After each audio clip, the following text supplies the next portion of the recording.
Welcome to the Self-Storage Insight Podcast. I'm Ben Shirey, and today I'm joined by Camille Broom with AAA Storage. And Camille, thank you so much for taking some time out of your day to jump on the podcast with me. Thank you for having me. Thanks, Ben. Absolutely. If you don't mind, could you give our audience a little bit of your background on how you got into storage and where you're at currently? Yeah, so currently I'm with AAA Self-Storage Management Group. We're basically a self-storage management group based out of the East Coast. We currently have about 50 sites that we manage. We started out with our original president back in 1973. He actually developed the first self-storage facility in Virginia. So we're pretty proud of that. Awesome. And it's a multi-generational family business. So it's been passed down. I actually started with the company back in 2015. So I've been with them for 9 years now. I started out just as like an assistant manager, and then I promoted to store manager. I've actually managed different locations. And then in 2022, I started as a hub manager. So that's what we call our remote operations, is going to be the hub. And then starting this year, I manage 5 sites, and starting this year, I am part-time helping out with business development. So that's been an exciting new venture for me. Awesome. Yeah, for sure. I'm sure you've learned a lot over the last 9 years, and yeah, that's awesome. So maybe I'd start with what was maybe the biggest thing that you've seen that's changed since you got into self-storage versus where you're at today, even just with the Ooh. industry. Ooh, good question. So I think a lot of the digital stuff, especially remote operations in general, back when I started in 2015, I would have just never imagined that this is where things would go. But Mhm. really, COVID made everything kind of take the turn of now we have to figure out how to do things remotely. And really be in the 21st century, I think, to be able to offer like online rentals and create the experience for the new generation that's coming up. So yeah, that's been quite the change. Yeah, for sure. Yeah. COVID kind of threw the whole industry into a whirlwind. Well, almost every industry into a whirlwind. Yeah, But yeah. it's funny how we started thinking, like we were already before COVID thinking about like how can we do online rentals, but then we just got that big push when Mhm. COVID happened. It was like, okay, we got to figure this out right now. Yeah. Yeah. Cause I mean, before COVID, there were some companies that were already doing that. Yeah. But I mean, it is just everybody has to do it now. It kind of just forced self-storage, which, it's funny. A lot of the people I talk to, they're always like, self-storage is just always so far behind in technology. And COVID was kind of like the kick in the pants that everybody needed to, like, hey, we got to update our technology solutions so we can operate under some crazy restraints and stuff. So, Yeah, uh, yeah, we felt yeah. it. Yeah, for sure. Yeah, and had some good years out of it too, as far as rental rates being ridiculously high and occupancy rates high. So, kind of getting back into more sense of a normal feel of self storage right now. Everybody's trying to figure out how to get customers in the door, and that sort of thing. So, explain to me a little bit. You mentioned that you're now a hub manager. How does 4A use hub managers, and kind of what does that look like? Yeah, so our hub managers, basically they're promoted from within. So just like I've been, they have a lot of years of experience working out in the field as, a store manager. So we basically make sure that they're the best of the best. They've demonstrated exceptional skills in the multitasking, efficiency, customer service, sales. So they're just up to the task of being able to, remotely manage multiple locations. And the other benefit is they've seen things on site themselves. So when a customer calls in and they're like, "Oh, my latch," they already know what you're talking about. They're not like, "Oh, I have no idea. I've never seen one before." Mhm. So that's why we really like using the hub managers that we promoted from within. And we like the model too because the hub managers can really focus on like customer service, following up with the leads, doing rentals, the revenue management, and collections tasks, and all that without they're not getting sidetracked of, oh, I have to go on the property and do an inspection or a Sure. walkthrough, or I need to do a tour. So we've really enjoyed the hub manager role and what that's kind of evolved into now. So now, as a hub manager, do you actually have like direct contact with the end customer or the tenant at the location, or does that pass through they get to you some other way? You had just mentioned that if somebody contacts you about seeing a lock, you've seen them, that sort of thing. I was just curious if you have direct interaction with the customer.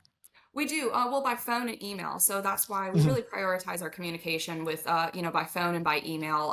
When a customer goes to the site, they're going to be greeted with some signage that, says, "Hey, this is how you can reach us if you have any issue." So our hub managers are really the first line for a current tenant. Mhm. We do employ like a separate department for sales, and those Okay. people are really focus on just their sales techniques are just really spot on. So we have kind of separated that, but current tenant Sure. is going to speak with the hub manager.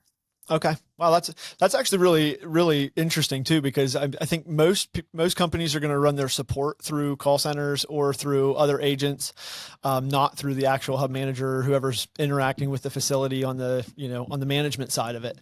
So Yeah. that is a little bit of a different approach. Yeah, for sure. Yeah, well, and it's nice too because the hub manager is responsible for just their select group of sites. So they really know all the nitty gritty details of their site. So it's not like now sometimes we do have a backup service. So if I'm on the phone with a customer, it's not that that person's not going unanswered. It'll go to another hub manager, which is typically already pretty familiar with operations and everything. Mhm. They might not know the specific detail of that site though. So then it might end up going back to me. But ultimately you're dealing with somebody who's very knowledgeable about that site. Okay. And within the hub manager role, how much interaction do you have with like the facility owner and maybe making day-to-day management changes to how the facility operates? Like how involved are you in that? Well, as a hub manager, not really communicating with the owner very much. We do have district managers still. So Okay. the district manager will really be on the back end, seeing what the owner still needs. So that's going to be their point of contact is with the district manager. But, I'm very close to the district manager. So whenever the owner, says that they're concerned about something, that gets filtered down to me and we take a plan of action here of how we're going to address that situation. Sure. Yeah, and I always just like to kind of dig in a little bit, just because owners are always wondering these sorts of things when they're contacting somebody about switching over to remote management or semi-partial remote management, whatever you might call it, hybrid. What kind of communication am I going to have with the people that are actually running my facility? And so it's really good feedback as far as to know kind of your levels of Yeah, different people that are involved, for sure. absolutely. With such a big shift recently in people focusing more on the operations of the facility and the management of the facility, trying to retain their tenants as long as possible versus pushing them out faster to increase revenues. What are you guys doing, or what are you seeing that is working as far as helping to increase tenant retention? I think a lot of it is our customer service. So even with remote management, I mean, they're still getting a high level of customer service. Actually, we found statistically that about 20% more calls are being answered by remote managers versus on-site managers, Okay. because a lot of them are out on the property or they have a customer in front of them. They can't get to that phone for their current tenants. Whereas with the remote management model, we have a line of different people that can answer the phone at any given time. So we really are focusing on like customer service. We also do discounts. I really like, of course, every customer loves a discount. Mhm. If you prepay 12 months, you get a 13th month free is something that we offer a lot. We also don't do what a lot of these rates are doing where, you're going to get a price increase right at 3 months. Right. A lot of our units are on a 12-month rate lock. So you know that you're definitely going to stay at this rate for at least a year. And just, yeah, in general, the customer service level that we have, we really work with our tenants. We don't want to lose them. And we tell them Mhm. that when we talk to them, hey, what can I do? Your happiness is our highest priority. So what can we do to keep your business? I mean, Sure. what is the competitor offering you that you feel like we're not? How can we, combat that? So it's a lot of give and take there, but Yeah. we definitely manage it pretty well. Well, yeah, and there's definitely a lot of pieces, and there's a lot of different circumstances as well. Yeah. As far as on the management side, you're always going to get those phone calls that somebody can't pay their rent and they need some special thing worked out, and so there's always a fine line there between running a business and but again, every circumstance lends to a different direction. So it's really nice that you can kind of have a personal touch there in terms of like making adjustments where you see it makes sense for the business to make an adjustment versus a strict policy of we can't do anything to help you. This is what the rate is and you're out. So Exactly. yeah, very cool. What are some of maybe the coming up, the future hurdles that you're going to see as a manager managing facilities? With the way that the industry is shifting, we can kind of tell that things are going to keep changing a little bit. There's going to be new hurdles. What do you see kind of on the horizon for some of the issues owners might face in self storage? I feel like a lot of owners are going to start to question whether they need to go, with the remote management model or not. That just seems to be the way that things are kind of heading, especially with the millennial generation and beyond. A lot of customers are just going straight online and they're deciding what facility they want to go with directly online without even making a phone call or going to the property anymore. They're all about convenience, Sure. being able to rent 24/7. So you have to really figure out how you're going to be able to navigate the new digital age. And then marketing tactics are getting harder and harder. I mean, Absolutely. because the search engine optimization is just, it's something that our marketing team does all the time. And I'm just like, you guys know so much. And it takes so much to get, your listing as high as you can on Google, and the Mhm. other platforms. So I think for any owner, it's going to be a lot of how are you going to, handle whether you want to go remote, and how are you going to make sure that your name is popping up there online. Yeah. And so I didn't prepare for this question either, as far as it just something that I thought of is like with the facilities that you manage, when you're talking about, for example, competing on Google Ads or with the marketing side, the market that you're in is so important, right? Like certain areas you can really compete online at a minimal price, and then there's other areas that you could spend thousands of dollars and you won't rank anywhere near the top because you're competing against people that are spending way more money and they have a team that knows what they're doing with Yeah. marketing, right? Like an individual owner is not going to go the individual owners that I work with aren't going to go online and compete on Google Ads and not burn thousands of dollars trying to figure out what they're doing and have no idea what they spent their money on at the end of it, right? So like having that marketing team is so crucial. But the reason I was asking was like, how many facilities do you guys see that you're managing now that are in like tertial markets where it's not quite as competitive online and you can kind of dominate the online rankings because there's not as much competition versus, metro areas where it's just a completely different landscape? Yeah, I mean, we have facilities in both different types of markets. So, but really, our marketing team does a really good job of honing into each individual site and seeing what that specific need is for that site.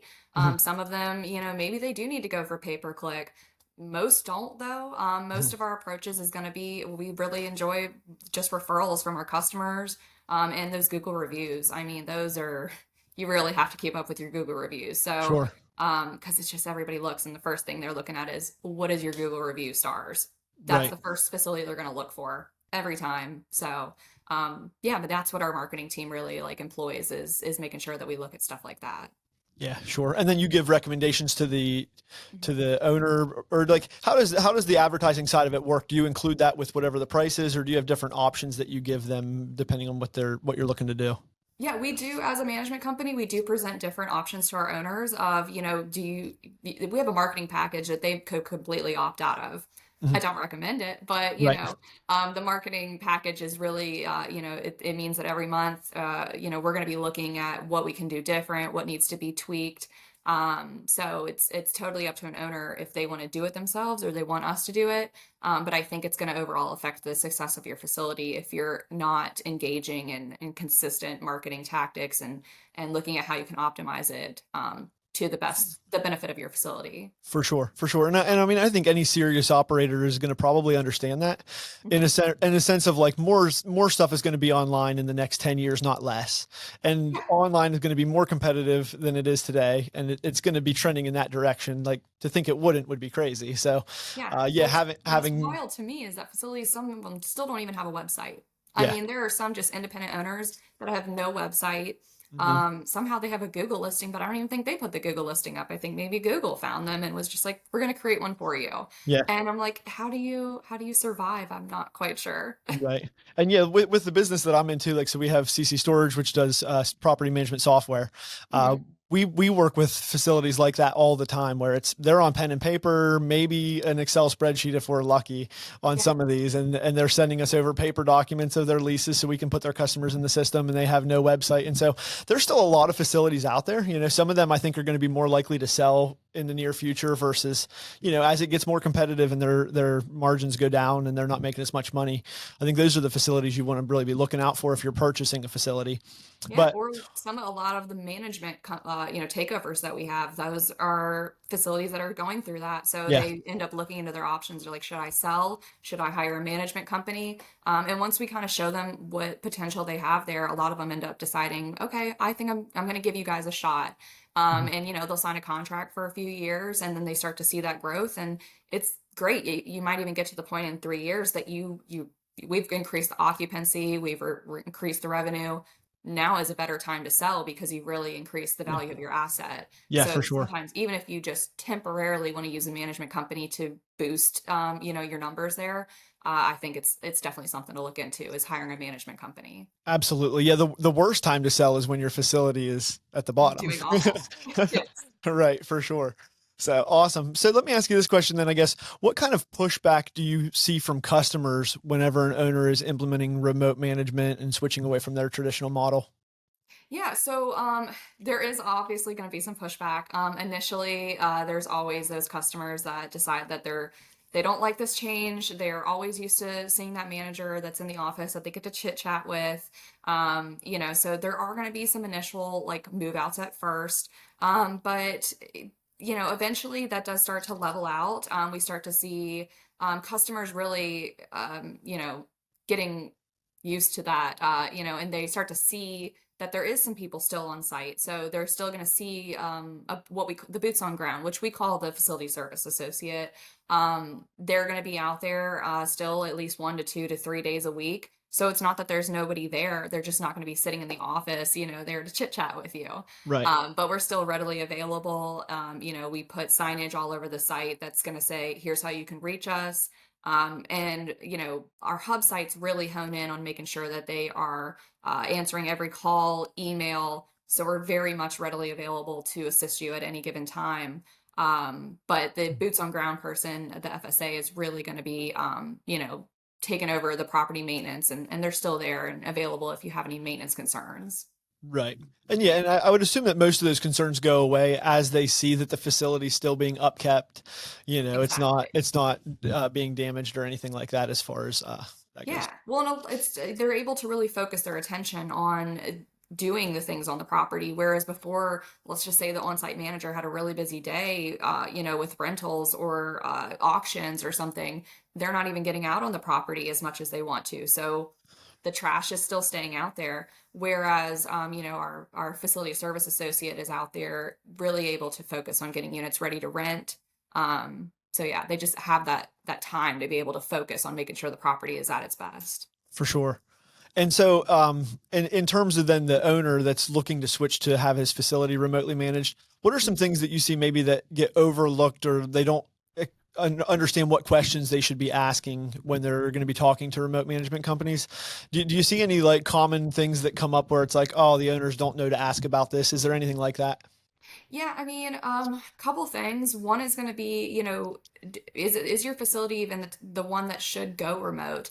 It can really work for any facility, but making that decision of whether you want to and whether it makes sense, you have to look at what type of facility you have. Is it a small to medium sized facility? Are you in a rural area? Are you having trouble with staffing? Are you only seeing one customer a day? You have to really look at that and see, okay, this makes sense.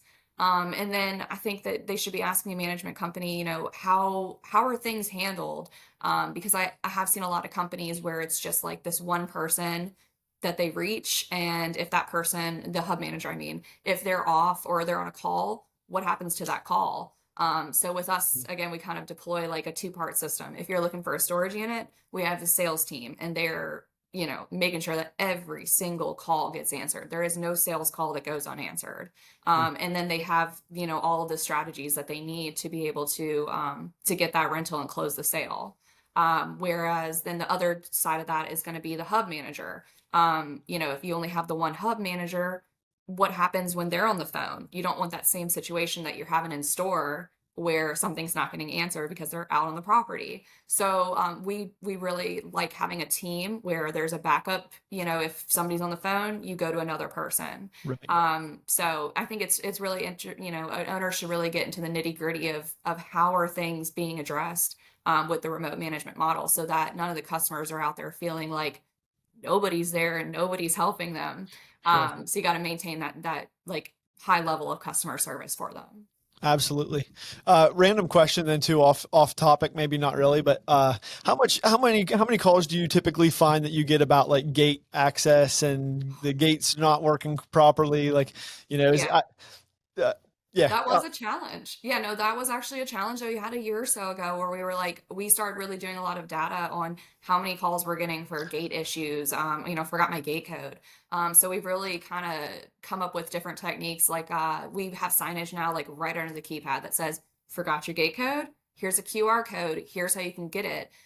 We've actually deployed what we call our tenant hub, where they can actually go get their gate code. They can get their DaVinci unlock code if they had an overlock and now they've paid.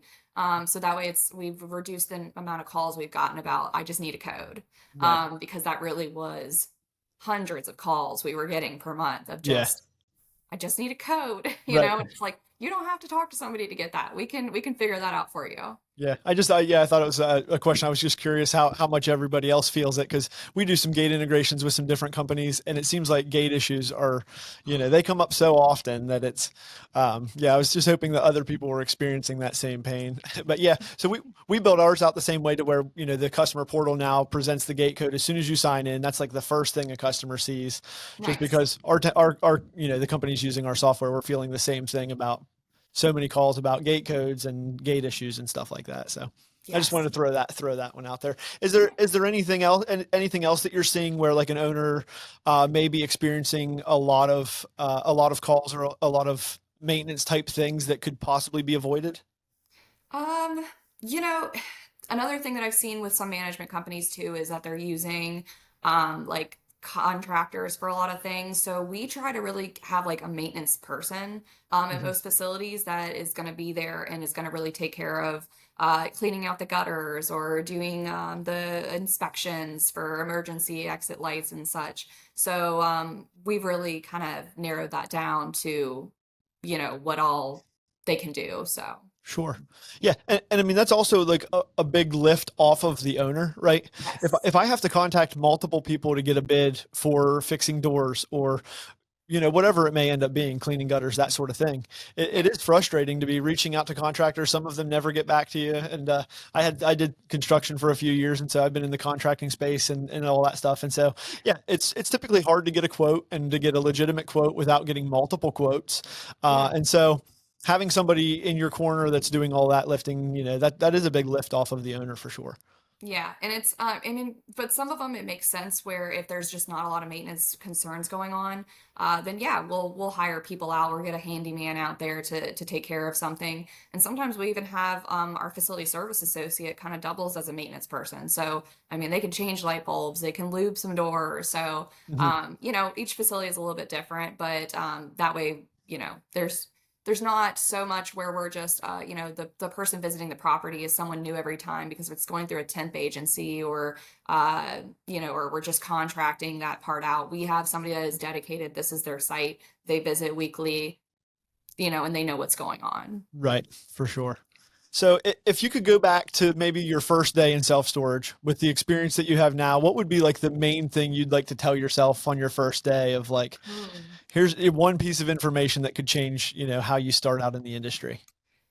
Ooh, that's a good question. I Well, something kind I of would put tell you on the myself. spot. Yeah. Well, and just coming from, I was a trainer at one time too. So, that new employee, it's a lot of information. I mean, it's so much information.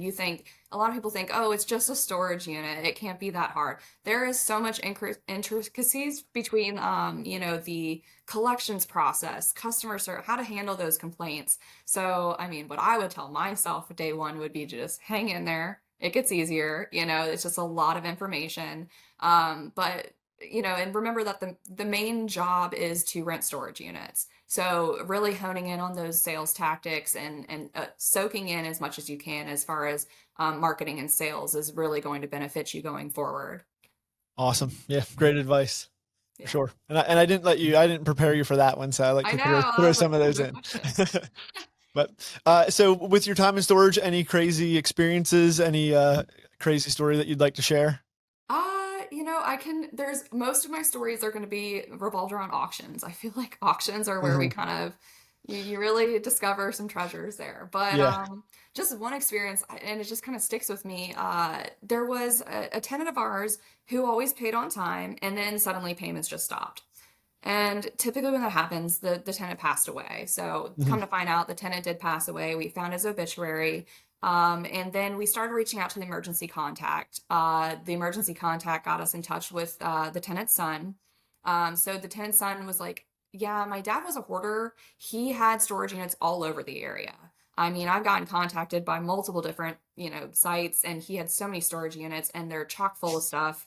You should see the dumpster that I had to get at his house. So he was like, you're about a month behind all the other ones. So I guess he didn't list me on his contract. But anywho, he was like, I found the title to this antique Porsche of his, and I've been trying to figure out where it's at.